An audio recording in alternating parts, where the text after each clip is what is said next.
የ2017 የ12ኛ ክፍል ተማሪን ተቀብለን ለማስፈተን ዝግጅታችንን አጠናቀናል።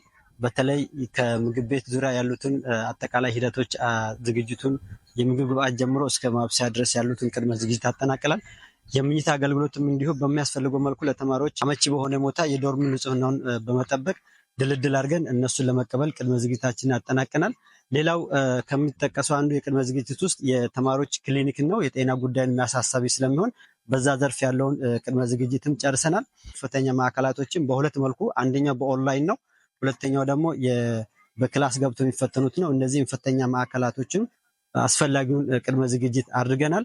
በሌላ መልኩ የነዚህን የፈተና ሂደቶችን ፋሲሊቴት የሚያደርጉ የሚያስተባብሩ የሚያስፈጽሙ አካላት ከተለያዩ ቦታ የሚመጡትን ሱፐርቫይዘሮች አሉ፣ ፈታኞች አሉ። እነዚህን እንግዶች ተቀብለን ቦታቸውን አስይዘን ፈተናውን ለማስጀመር አስፈላጊውን ቅድመ ዝግጅት አጠናቀናል። ዛሬ ለሚገቡትም ምሽት ለሚገቡ ተማሪዎች ይኖራል፣ ግን አብዛኛውን ነገር ለሚመጡ ተማሪዎቻችን አስፈላጊውን ቅድመ ዝግጅት አድርገን ዩኒቨርሲቲያችን ለመፈተን ከሚመጡ ተማሪዎች ከ4000 በላይ ይሆናሉ፣ በሶሻልም በናቹራልም። ከነዚህ ከ4000 ውስጥ ወደ 700 የሚጠጉት ተማሪዎች በኦንላይን የሚፈተኑ ናቸው።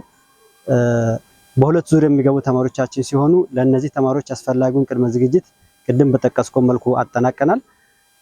ይህንን ዝግጅት ስናደርግ አብዛኞቹ ባለድርሻ አካላቶች ተባብረውናል። በተለይ ከክልል ቢሮ ጋር በመተባበር እንዲሁም ደግሞ ከክልል የተለያዩ የባለድርሻ አካላት ጋር አብረን በመሆን ለዚህ ለፈተና ስኬታማነት ሁሉም ርብርብ አድርጎ ቅድመ ዝግጅቱን አጠናቋል።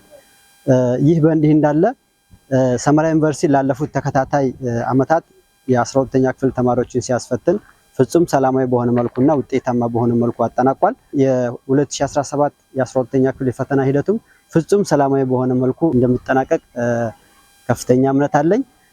ይህንን ሰላማዊ በሆነ መልኩ ለማጠናቀቅ ደግሞ ሁሉም ባለድርሻ አካላት የራሱን አስተዋጽኦ እንዲያደርግ አደራ በማለት መልእክቴን ለማስተላለፍ እወዳለሁ። በሌላ መልኩ የማስተላለፈው መልእክት ቢኖር ተማሪዎቻችን ባደረግናቸው ቅድመ ዝግጅታችን ልክ መሰረት እነሱም ተረጋግተው ፈተናቸው ላይ ፎከስ በማድረግ የሚቀጥሉን ፈተና በውጤታማነት በማለፍ የሀገር ተረካቢ እንደሆናቸውም አደራም ጭምር እያስተላለፍኩኝ ለአጠቃላይ ሰላማዊ ለሆኑ የፈተና ሂደትም የተማሪዎች አስተዋጽኦም ከፍተኛ ስለሆነ በዚህ ሂደት ላይ እንዲተባበሩ መልእክት ማስተላለፍ ፈልጋለሁ። አመሰግናለሁ።